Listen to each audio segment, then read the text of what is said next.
Hello, everyone. Welcome to Projeto AlFa. This is our new project where we talk to handball players from around the world, from Portugal and some of our international friends. And today we have Mikaela Mässing. Did I say your name right? I think it's always so hard to say. Is it good enough? It's sort of right. Okay, Mässing. Can you say it then better than me? Mikaela Mässing. Mässing. Okay, I try. Yeah. So Mikaela started in playing handball in Sweden. She's from Sweden, and she started in smaller clubs around Gothenburg, and then made her way to Heid in first league, and then to Hör, where she stayed for 5 years, defeated Sävehof for the championship, and also got to the final of the AGF Cup. So it was a really successful time in Sweden, and then made our way to Germany, to Thüringer HC, where we played together, and then to Romania in Baia, and then back to Denmark, to Copenhagen for a couple of years. And now, unfortunately, due to knee injuries and some complicated body injuries and problems, now she's not playing handball anymore, but she's working for the Swedish television and being a part of the commentators and the team related to handball. So we are very excited to have you, and very excited to talk to you about this big journey you have already. And welcome. I'm very happy to have you. Thank you for having me. So I would like to know, how is it to grow up in a country like Sweden, where handball is such a big part of the culture and is such a big sport in your country? And how is it to be champion in Sweden and to do all this road to champions, to EHF Cup and also to national team? Yeah, of course, like handball is a big sport here, but yeah, my mom was a handball player and my father was a basketball player. So I grew up with being in a handball arena like all the time with my mom. But for me, it wasn't like, I was playing football for a long time as well. So I stopped with football when I was 18. So I did both for a long time, but of course, handball was always my number one. And with all the success with Bengham boys, I don't know if you know this, but of course you get excited to play handball, and it's always been a big part of my life. What do you mean with this Bengham boys?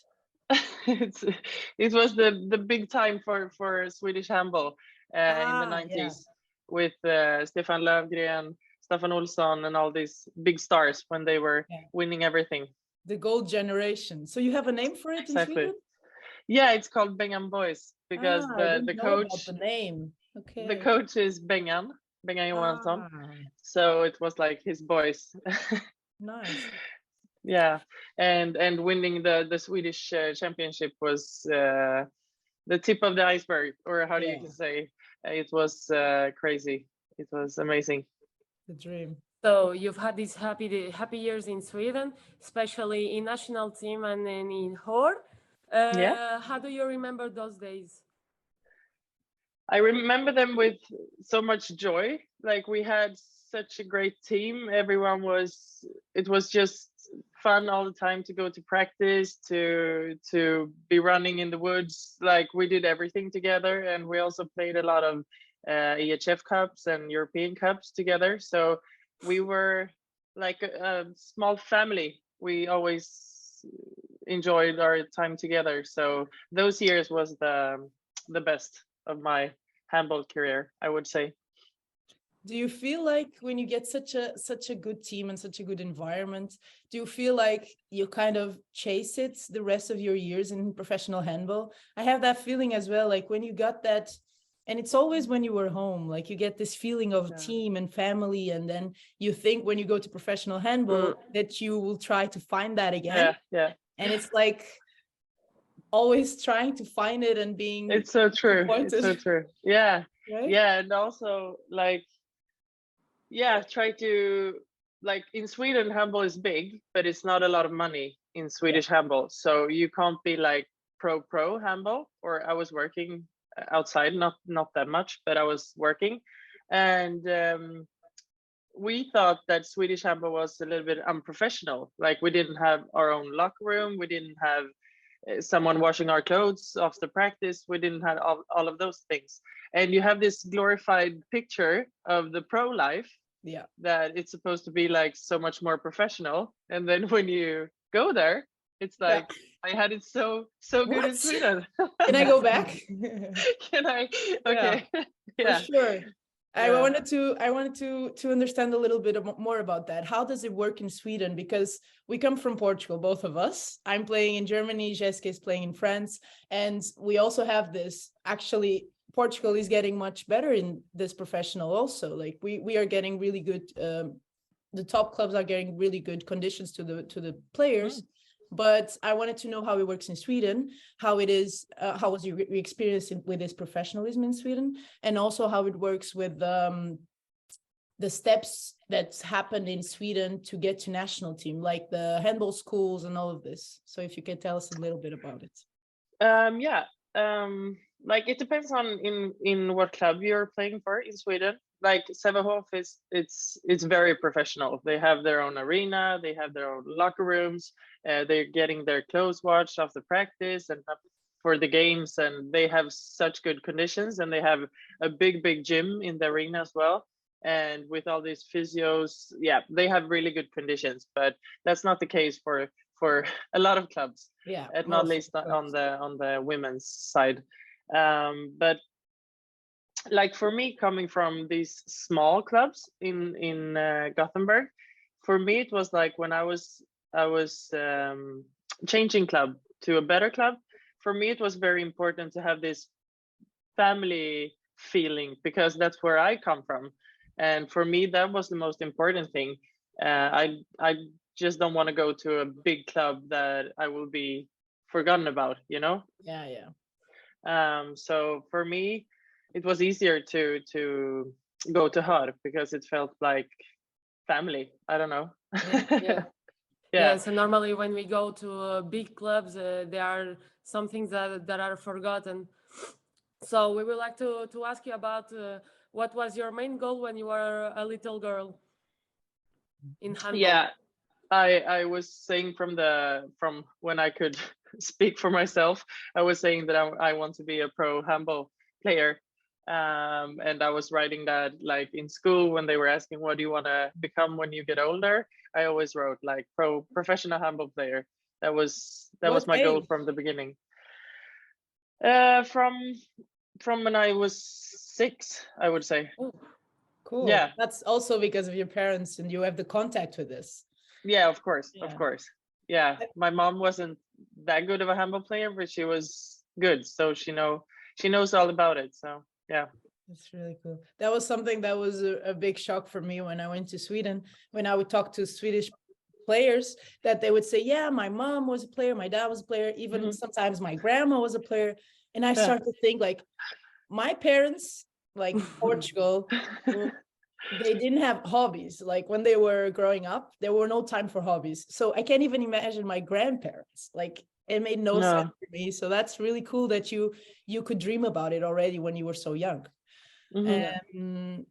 So can you tell me a little bit about the process to go to national team, how it works with this? Because I know there's the school, Katrin Lund, in Sweden as well. How does it work? Because it's always good for us to compare to Portugal because our structure is still not well. We don't have a structure. So this is also really interesting to us to understand how does it work, because from what I know, the goal is always to get into the best schools, right? So then you can get seen to go to national team. Yeah, and it works like from when you're, I think it's 13. We have this like practices when they're looking around all clubs in Gothenburg, for example. Regional. And exactly. And that's all of Sweden, like one in Stockholm, one in Gothenburg, and stuff like that. And then we have this cup for Gothenburg, Stockholm, for all of Sweden to we meet in Katrineholm and playing this cup, and there are people from all the good schools in Sweden and from the like the coaches for the young youth national teams, and they are looking at this cup the whole weekend, and then you get like, yeah, they will, if you're good, they could call you and say, we want you to go to our school. And yeah, that's sort of how it works. But then when you wanna like choose your school, you put like 3 of them like this, and you're like putting an, I don't know how to say, but you sort of, an application, exactly. And yeah, then you have like 2 times practice with this school where they can see you, and we do all sorts of things like playing handball, go to the gym, running, like a tryout. With and what then age? What age do you start this process? I was 15 because I went with the ones born in 93 in school, even though I'm 94. But then you're 16. Okay. And then you move away from home normally because it's hard. Yeah, it depends on, in this school, you move to this school and you're living with other handball players and all of this? No, not really. It depends on where you go, but the school I was going to, I went to Lund. They take 10 players, 5 girls, 5 boys, in every like year. So the 93, they take 5 girls and 5 boys from whole Sweden, and then it's 10 normal from Gothenburg. So that was me. Like I started there because I'm from Gothenburg, and they take 10 from here and 10 from the whole country. And then they move here and they choose like a team they want to play for during the school time. And normally the teams are getting their apartment for them. So they're not living in school. They have this own apartment. Okay. So it's a little bit different. It's not like how do you say? Yeah, it's not like that. We don't have that. We don't have that for sports. Yes, that's a big difference from our culture, because when you leave your parents' house, it's like, oh my God, my son is leaving. It's like yeah, you know, and you are always used to do that. So it's very interesting to share this kind of experience and everything. So we are moving a little bit forward, and with your club, Hort, it's like that. It's so hard. Yes, we don't have the time for that. So you've had such a happy year there, and you reached an EHF final, an EHF Cup final. What was the feeling of reaching that final? And after all, you lose that final. So we would like to understand a little more about it. Yeah, it was against Lokomotiva Zagreb, and yeah, of course, our goal all the time when we were playing for in the European Cups was to go far, and I felt like HUD was always making us playing European Cups. So that was also a part of why I choose HUD, because they always like putting money into to play in the European Cups. And yeah, it was good games, but of course it's hard to lose. But how was the feeling to get to the final of a European Cup? Because that must have been already a big step. Yeah, of course, and as I said before, we love to play the Europeans because we had such a good team and we were playing all together like a family. So it was even better playing with them than when we were playing with Thüringer, because there was no heart into it, you know, like no, not the same. So of course it was one of, not my bucket list, but one of the things you want to do when you're playing handball. So I would like to understand a little bit more of this process. What made you want to get out of Sweden, where you were so happy and you were already at such a high level and so professionally, like you said, professionally working, but maybe with not being able to be 100% in handball? What drove you to go to Germany, and what were your expectations going to Germany? Yeah, for me, I was there in 5 years in HUD, and I've been playing in the highest league in Sweden for 7 years when I moved. And I felt like I've been playing against the same teams like 7 years in a row. It doesn't happen much in handball in Sweden in the highest league. It's the same teams. You go to the same arenas.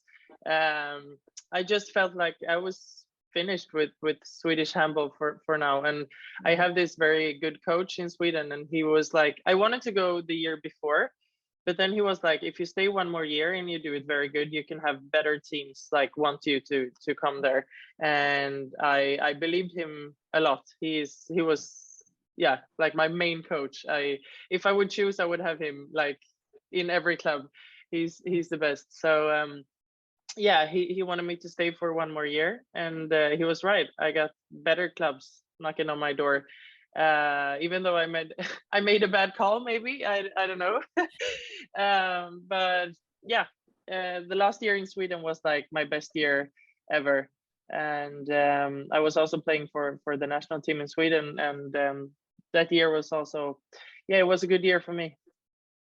And what were your expectations coming into Tüdinger? Was it to play a higher level, to play also EGF Cup? Because at that time, Tüdinger wasn't going to play Champions League still.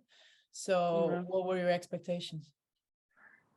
Yeah, the expectations were high, as we talked about before. Like, you think that the grass is greener on the other side, like you're going to be pro handball player living the professional life.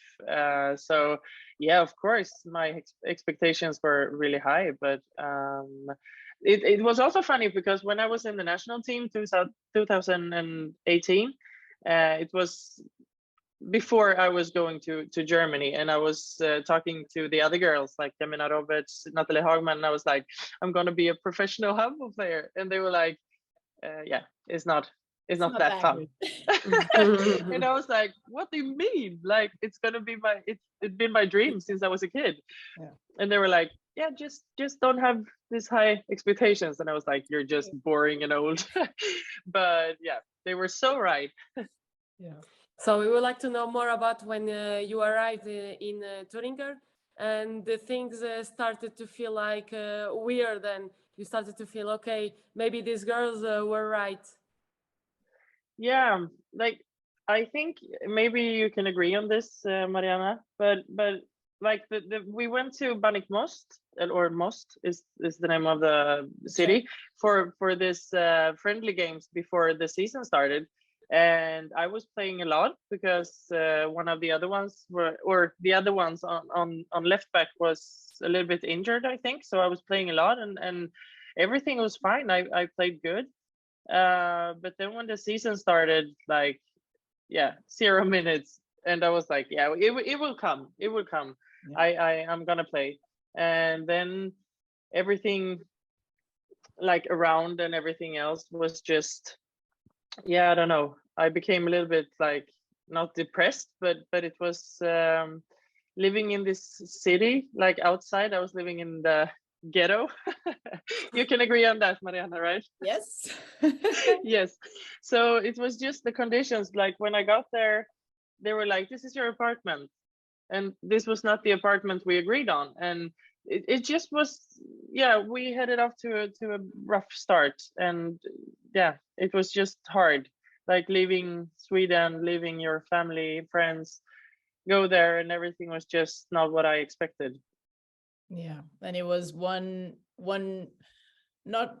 not mistake, but it was one wrong thing after the other, with the home being not the right one that you asked for. And then how did it feel, and how did you continue to train and to be in the team when you were feeling that you could do it, and you showed it in the preseason and you showed it in training, and then still came the weekend and came the game and you weren't having your minutes? How did you feel in this moment, and how did you go through with it and keep going to training? And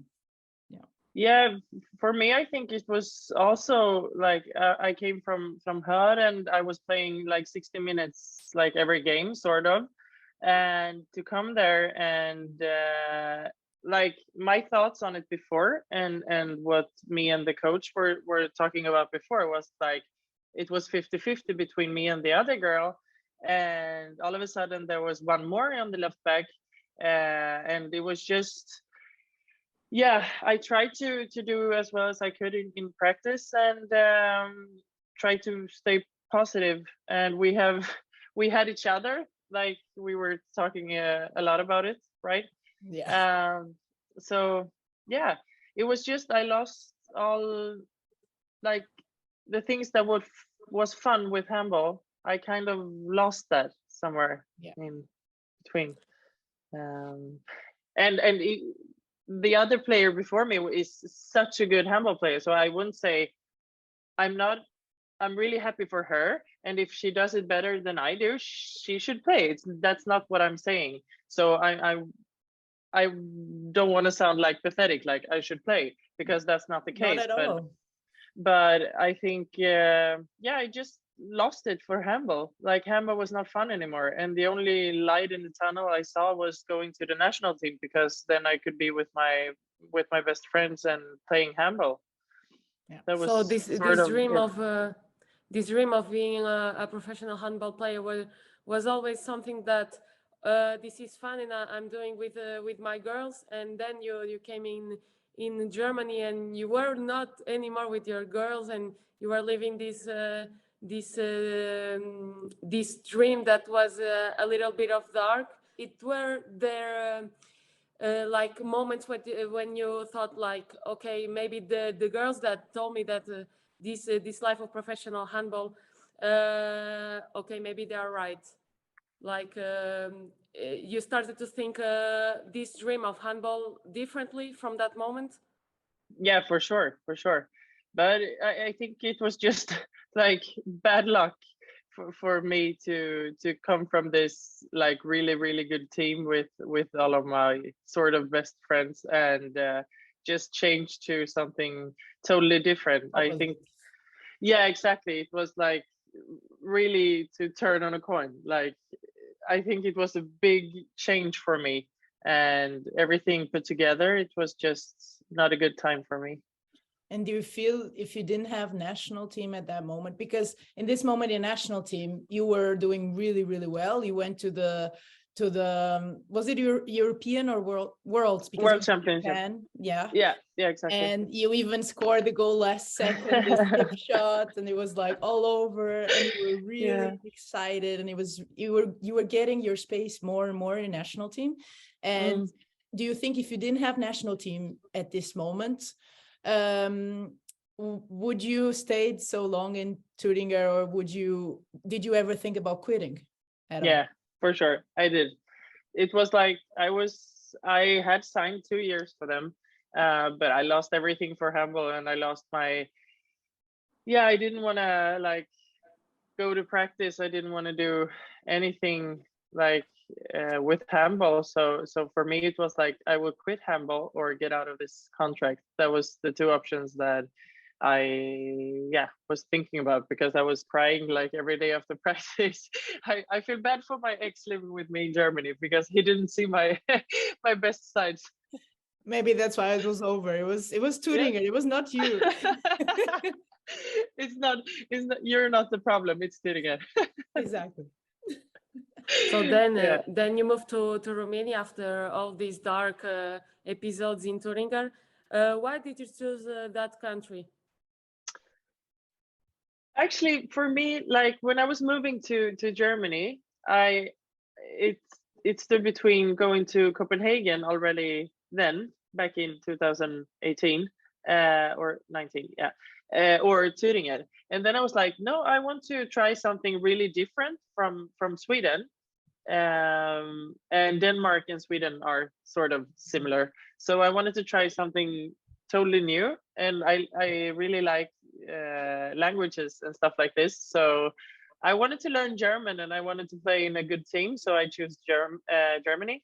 And then Romania, like, I'm really into different cultures, and all stuff like that. So I don't really know why I went there, but I think it's fun to try something totally different. And how was this process? How was the process of changing? Because breaking a contract in, was it 6 months? you were in Tübingen?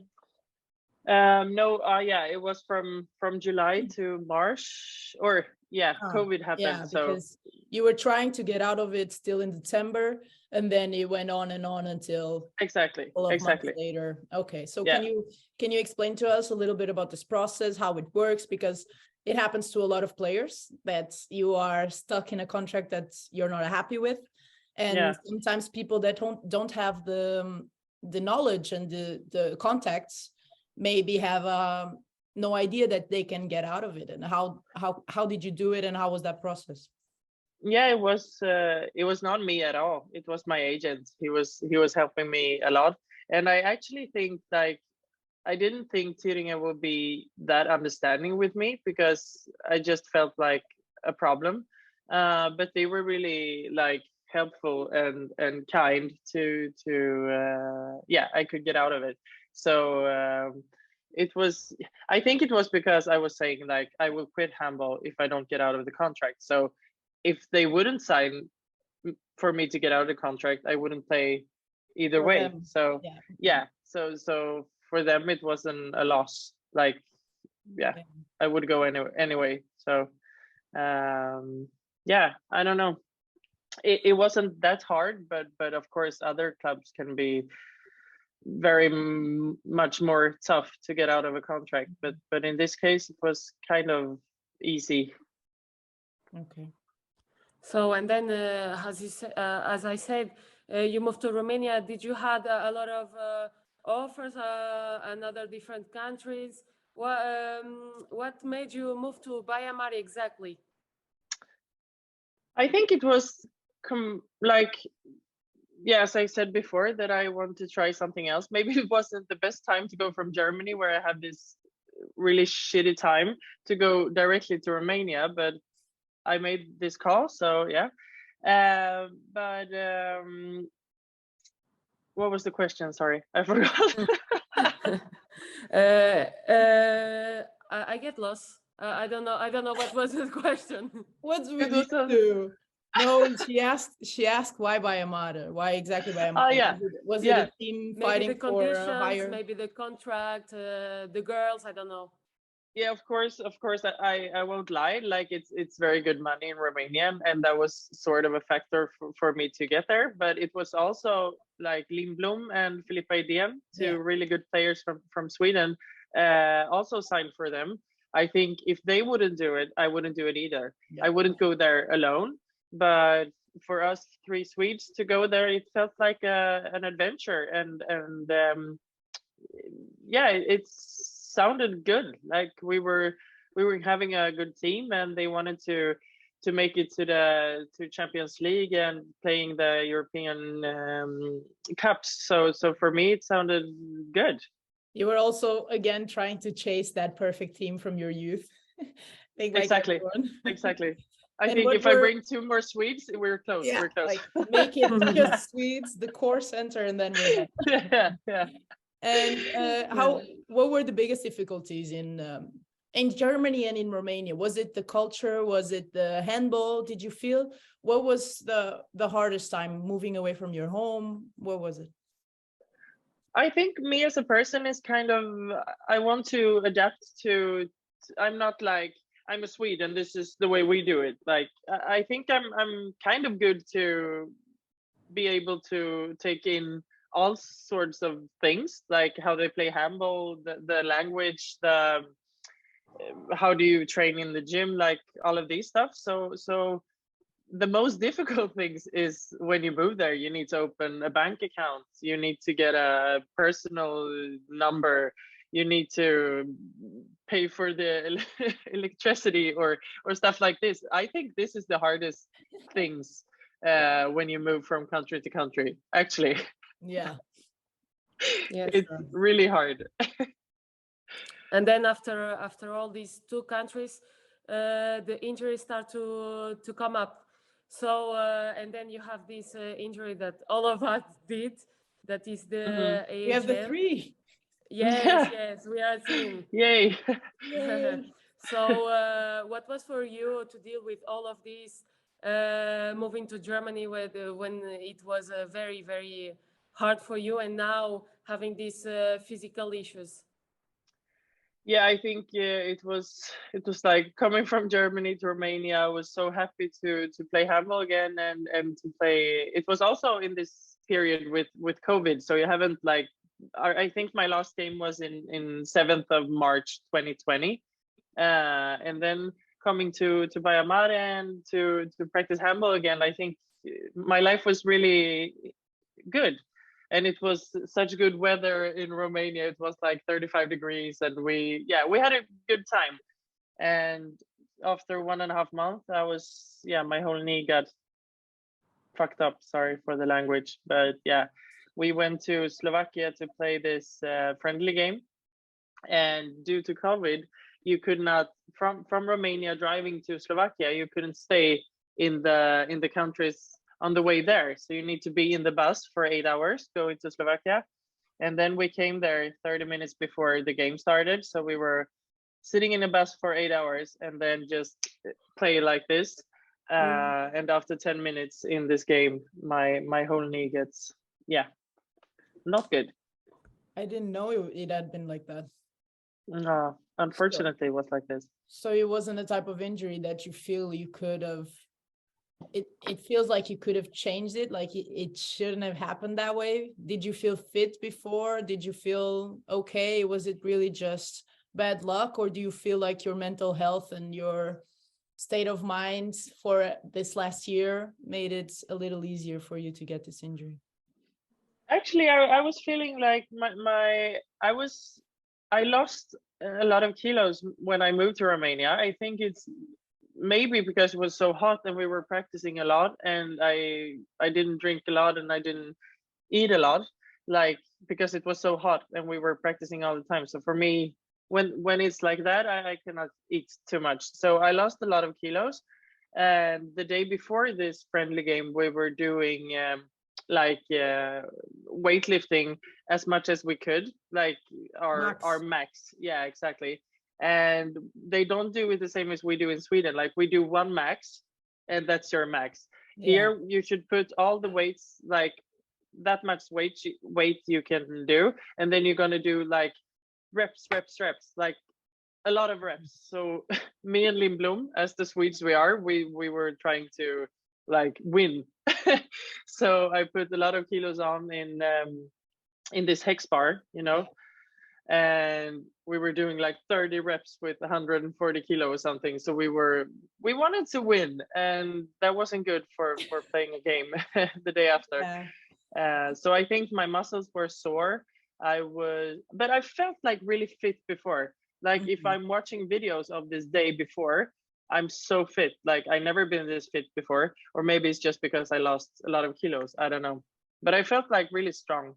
But I think my muscles were sore. We were going in this bus for a lot of hours, getting there, not like warming up for a long time, just 30 minutes. I think it was like the circumstances around. And I'm still angry about it because it's so much at the same time that isn't right. It's just stupid. Yeah. And then the injury comes at. And what was like your first thought when you felt it? I had one of these injuries before, back in 2016 or 15. So when you know, if you had it before and you do it again, you know the feeling. Like I know directly that it was the ACL. Sorry. I knew it, but it hurted so much. So I was like, there has to be something more to it, because normally, or when I did it before, it didn't hurt that much. You just get scared and you scream because you're scared.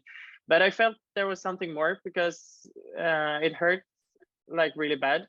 And when I was trying to walk with the crutches afterwards, I just felt like the knee was really unstable.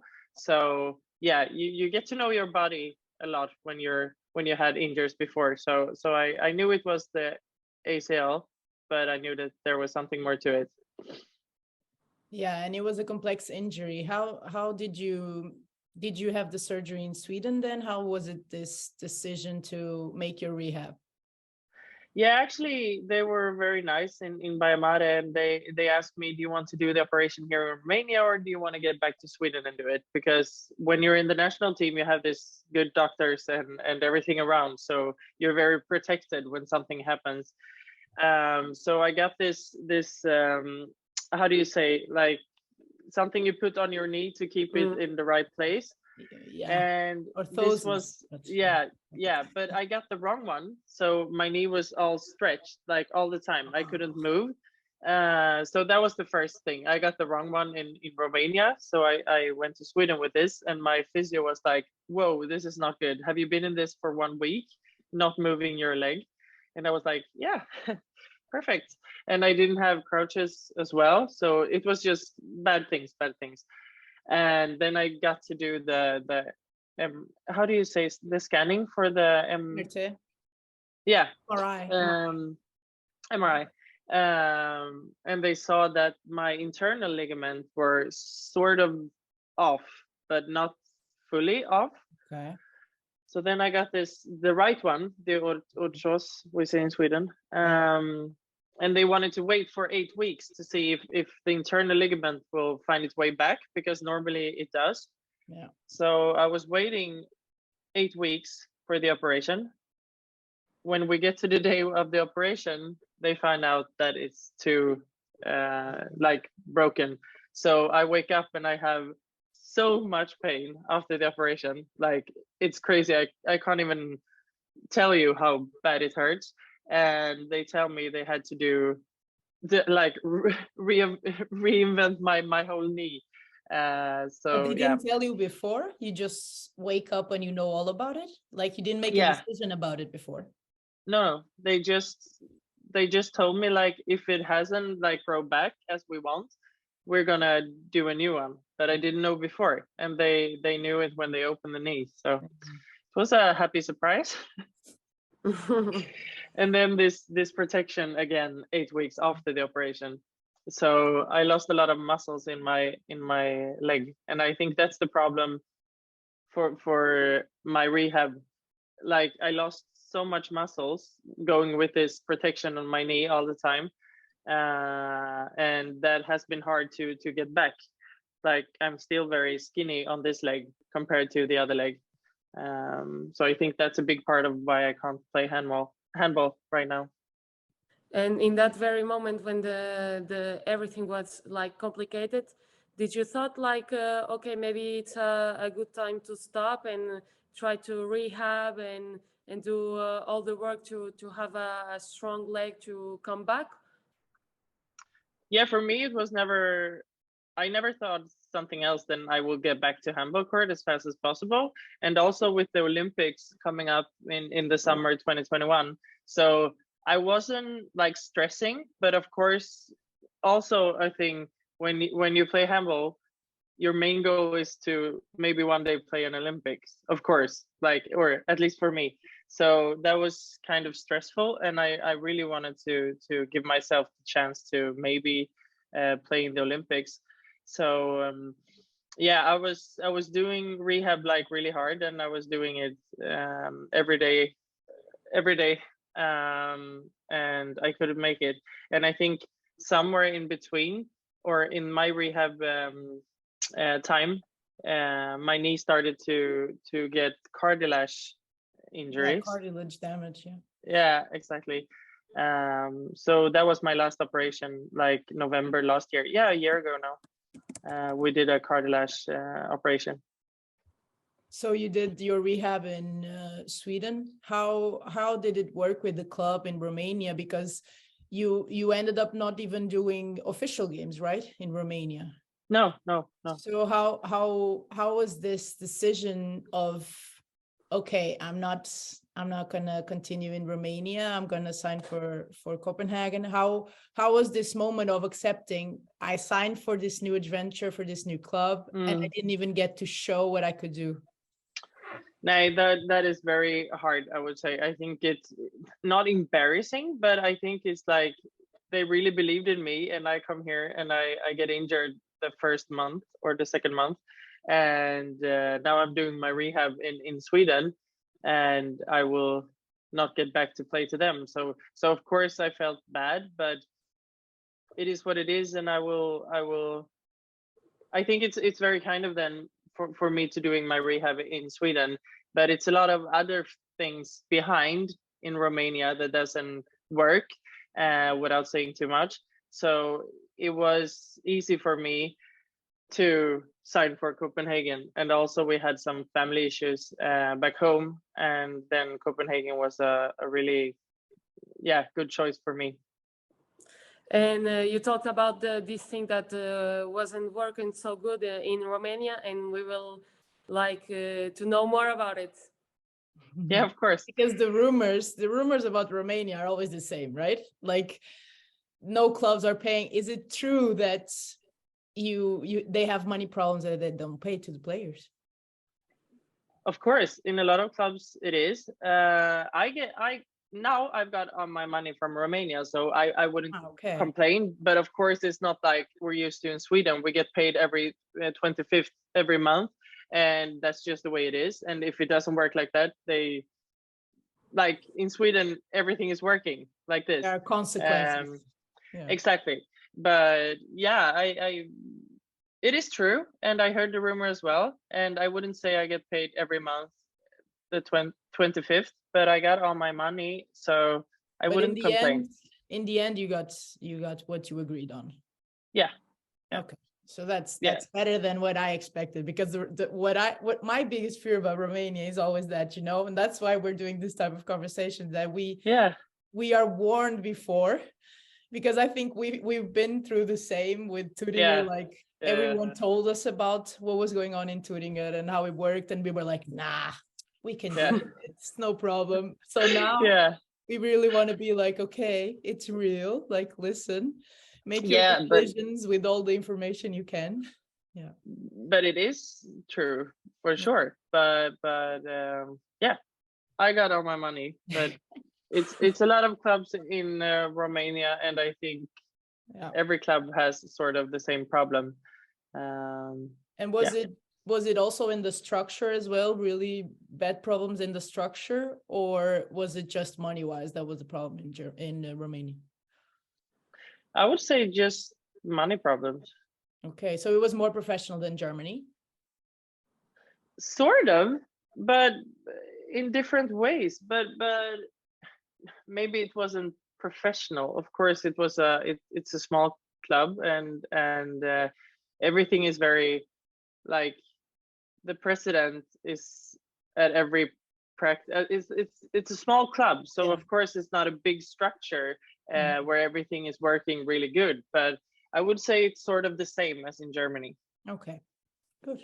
Okay, so when you came to Copenhagen, you were not good physically, but what were your expectations when you arrived there? Is it the club like understood your situation, try always to help you? What it was like? They knew when they were signing with me that I wasn't like ready to play handball, so they were in on this, like they knew about it. But I think, of course, they had like bigger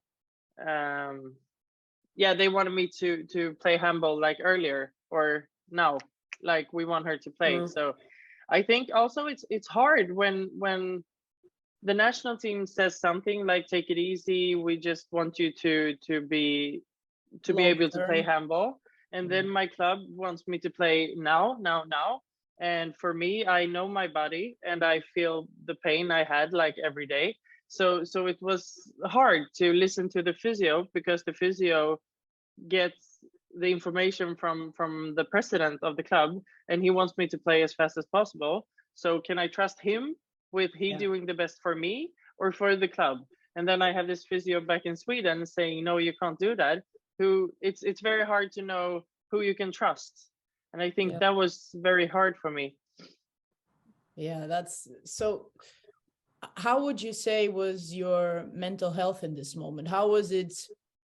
Because in my case, coming back from ACL, I feel like when I was focused on my physical part, like on my program, on my strength, I was focused, I was on it, everything was fine. And when it starts to be more of the mental game, that was the hardest part for me. How was it for you? How was this process for you? And to continue with these injuries and the fight with the club, or not to fight, but trying to come back faster for the club as well. Yeah, I think I struggled more than I wanted to show everyone. And of course, when you have been injured for 2 years, almost 2 years, it feels like you're just going, like you just turn off all your feelings and you just go with what you're supposed to do to get back. So I think for me, I just had like, I was trying to hide my feelings for everything and trying to be this funny girl in practice, and that's just me. Like, I want to make everyone else feel good, and behind I feel like shit, and I just try to numb that by being this funny, loving person in practice. So I think my roomie Melissa Petrén, she's playing in the Swedish national team, she saw the real me when we got home, and I was crying my eyes out like sort of every week. So yeah, it's hard. And I also think, like, in handball, or I don't know how it works in football and all these other big sports, but I think you don't get the help you need. Like, for me, it's so sad for me. I can't play handball anymore, and handball is such a big part of my life, and I don't get any help with anything. Like, you're just supposed to manage yourself and Deal try with it. to, yeah, exactly. So I think it's hard. Yeah. And so after all of that, how did you come into the decision that, okay, I will stop, I will retire, or I need a break? Yeah, it was an easy call, because when I moved to Denmark, it was this, I had to fill in this paper online to get, like, for not the club to pay my salary, for the government, or how do you say, because I was like insurance, not insurance, but because I was sick and couldn't manage to do my job. And me moving to Denmark and Sweden has sort of a same language, but it's not the same at all. Like, I can understand Danish now, but I couldn't do when I was moving there for the first time. So I was sitting online trying to fill this paper in, and it says, like, you need to show that you was living in another European Union country before the 6 months before you got here to Denmark. And I need to have, like, a salary paper for the salary when it says, you know what I mean? Yeah. And in Romania, of course, they don't have these papers, because it doesn't work like this. So I sent in my contract from Romania instead. And then it was something wrong with this. I couldn't do it like this. And they said, you need to show this salary receipt. So it ended up with me not getting my salary at all in Denmark for almost a year. And in the contracts in Denmark, you cannot have a job on the side, because you're a handball player full time. So for me, it was just easy. I've been trying to struggle to get back to handball court, like, every day. I don't get money for it, for me to do it, and I can't work. So I just, like, I go minus every day to be here. So it was just easy for me to say, like, I want to move back to Gothenburg and try to get back on my own. That's crazy. I think you got all the bad luck that you can get in one lifetime. Like, what the hell? Yeah. It's actually, when I think back on it, it's like, how is this possible? It's crazy. How can a person have this bad luck? Really?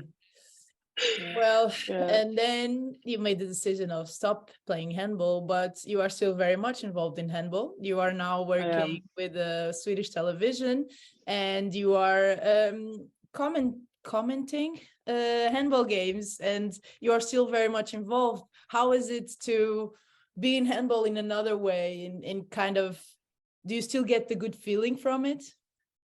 Not every time. I'm also working in a club here outside Gothenburg, as a mentor for the younger girls in the club. So I'm very much involved in handball, and I think the first game I was commentating and being in the studio for the national team, it was really hard. You know, the feeling you get when the national anthem comes on and you stand there with your girls, it was hard to hold my tears back. So I think it's too fresh for me. Like, if I haven't played for 5-10 years, it would have been so much easier. But now it's like I really want to be there with them. But now I'm here. It's like facts. You cannot play anymore. So yeah, I don't know. It's mixed feelings. It's still an open wound. It is, for sure. I haven't closed it yet. And do you think if you were good physically, you can still do handball?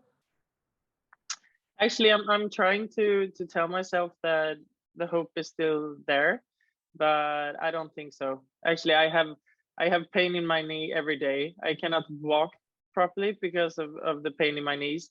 I cannot run. I can play paddle, that's a plus, but it hurts. And every time I played afterwards, my knee is swollen and hurts. So handball, it's so hard because it's a fight. Like paddle is just move like this. You and don't like have this. contact. Yeah, exactly. But when I watch the handball games, like now in the Europeans, I don't see myself doing that ever again. Unfortunately, ever again. No. That's unfortunately. big words. Yeah, I know. But how do you come to that? How do you? Because I can't imagine you grew up with your life around handball. How do you get to the point that you can accept that? Who are the people that help you to deal with this? Because like you said, there's no real help for us athletes and for you. How do you deal with this? I've been dealing with it by myself. Like, it's hard because no one else knows the feeling that I have in my body or what I feel, how my body, like how my knee is. Like, of course, it sounds weird that after one ACL, I don't remember if it's ALC or ACL still, but yeah, after one of these, like, you can't play handball anymore, but it's so much more to it. And I just feel like if I want to have a normal life ever again, like maybe to run in the woods with my family or running with my kids in the street, like if I want to have a normal life ever again, I don't think handball is the best thing to do, because if I fuck this knee one more time, it's like over. So I haven't come to the decision yet. Like, of course there is something in me, there's a hope still living there, of course, but yeah, I just deal with it myself and trying to numb my feelings with doing other fun stuff like playing paddle and partying. And it sounds crazy, yeah, and try to work really much so you don't think about it.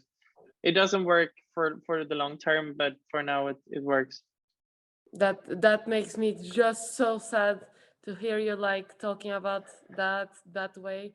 But when you came into that decision, did you feel like the pressure of your family, because you were your parents are like sports, they always did sports and then something, but did you feel the pressure of the society, friends, family? I don't know.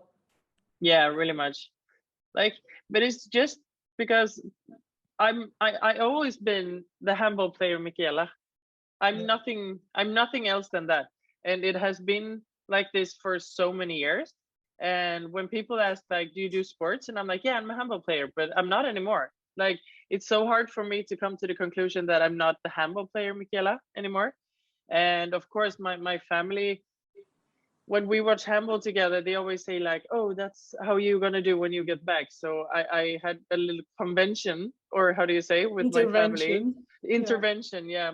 And I was like, please, can we just stop saying that? Because for me it's just hard to hear every time, because they love that I was playing handball, that I was a professional handball player. That's what they live for, and of course me too. But I don't want them to talk like that, because it's just an open wound, as we talked about, and it's just hard to hear them say that all the time. It's like, they're not finished with me playing handball. How can I be if they not believe the words I'm saying? Like, if I'm saying, yeah, I cannot play handball anymore, they were like, of course you can, just keep Push going on, push like through. yeah. So yeah, it's hard, but I think they understand now what I'm saying. The intervention had a good result.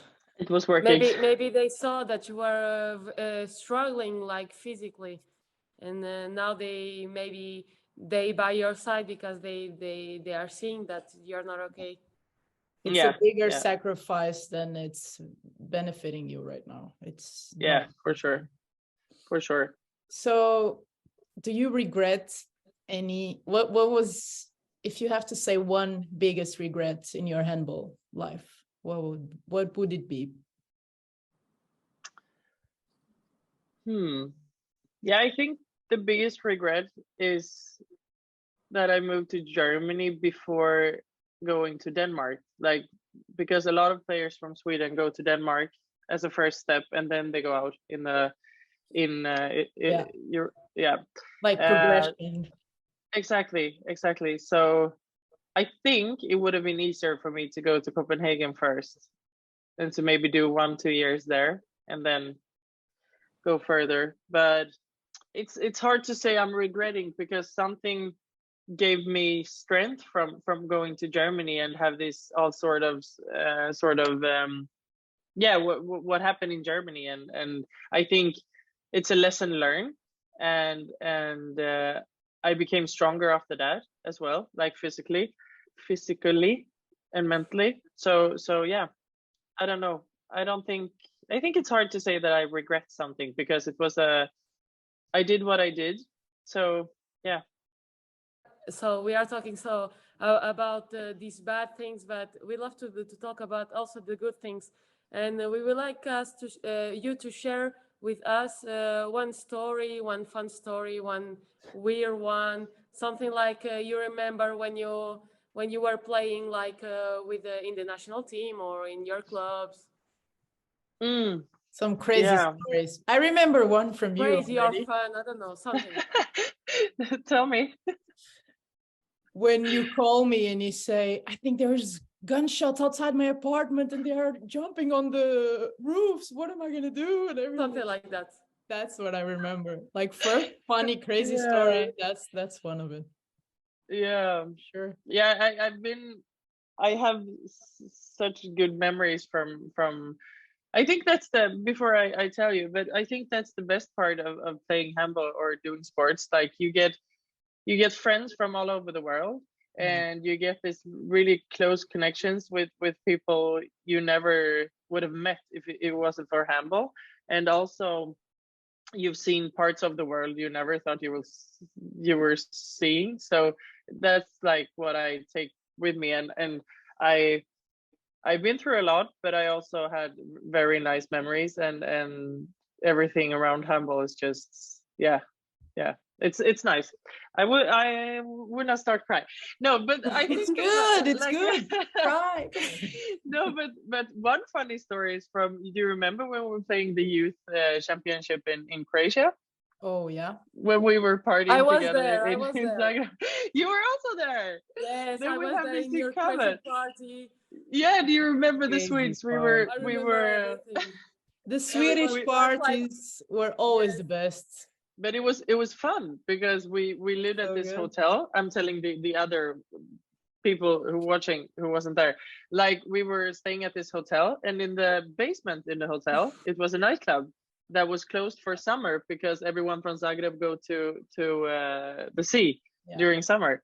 So we were talking to the boss of the hotel and asked, can we have this? Yeah, can we use this nightclub? And we were inviting you guys and Brazil as well. And it was like, was it just the two teams?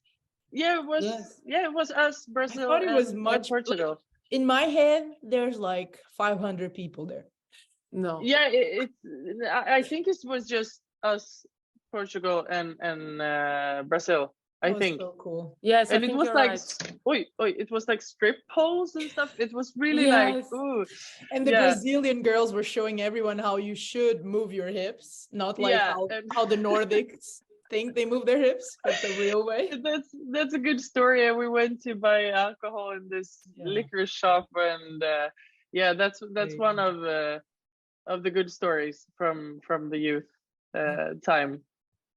And also, I have to say, like a good memory, like a fun memory, was of course when we were taking the gold in the Swedish league or in the Swedish championship. And we were in Malmö, and Malmö is very close to Hör in south of Sweden. So we had like Sävehof had like maybe 100 people from Gothenburg there, and we had this whole like tribune with people, and they made this tifo with all our names and pictures. So it was like, that was crazy to walk in and have like whole Hör, because Hör is a very small village in south of Sweden. So it's like 5,000 people living there, and it felt like all of them was in Malmö Arena this evening. So that is a very nice memory. That's really cool. So if you could say something to little Mikaela before she starts to go into this professional handball world, what would you say? Try to have more fun with handball. Like, don't take it so serious. Of course, you need to be serious with everything around, like practices and gym and everything, but just go for it. Like, don't think what everyone else would do or think about everything else. Just try to have fun, because it's a sport you love the most. So try to have fun while you can. I think it's very important that everybody like understand that this is just a game, and Exactly. and if it's your job, you have to have fun because it's your life. Yeah, exactly. We are so lucky, right? It's crazy that we get to be so lucky to do this professionally, but it gets to a point that we forget why we started this, like, because it's so fun. And enjoy while you can, because working, not fun. I will tell you.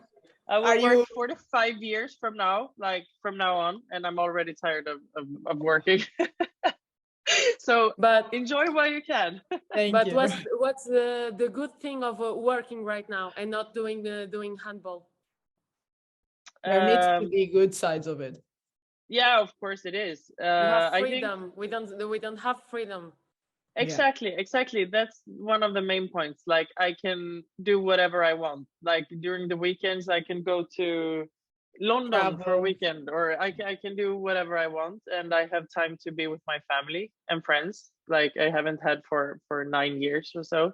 So yeah, of course. And this summer I went to 3 weddings. Like, if I would play still handball, I couldn't go to any of them. So yeah, of course it's good sides as well, but it's not fun waking up early, go to my job. But the positive part is, like, you meet all these other kinds of person you would never meet if you still played handball, like I met you.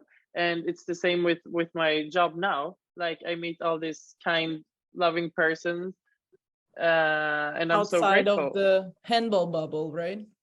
Exactly. And I love it.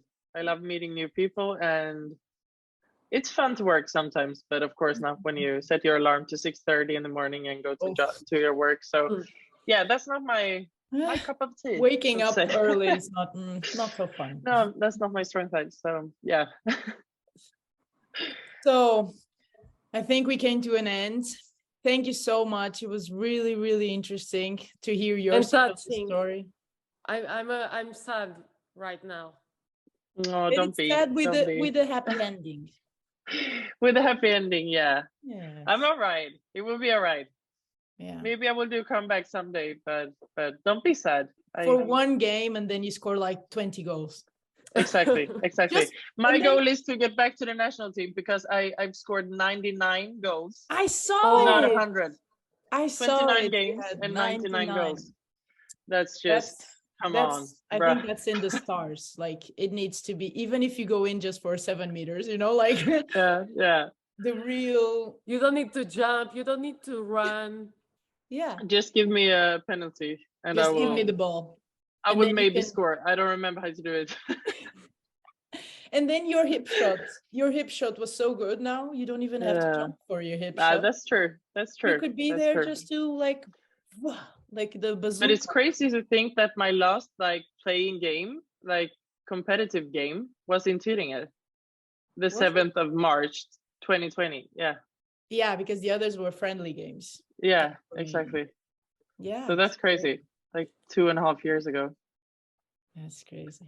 That's a life. Your life took a big turn, and it's crazy how things happen, but there must be a reason for it. And yeah, I'm happy that you're making your way through your feelings and through your way of accepting this. And it's really good to see that you can still find joy and you can still find handball in other ways. So I think you're a big example in that you keep fighting until there's nothing more left. Until it ain't over until it's over. It ain't over until it's over. So thank you so much. I hope you enjoyed as well. I did. And thank you. Keep in touch, because we're going to have a lot of international players, very interesting stories as well. Yeah, and that's fun. Yeah, it's going to be fun. Thank you, and see you soon. Thank you. Thank you so much. Cheers. Bye. Bye.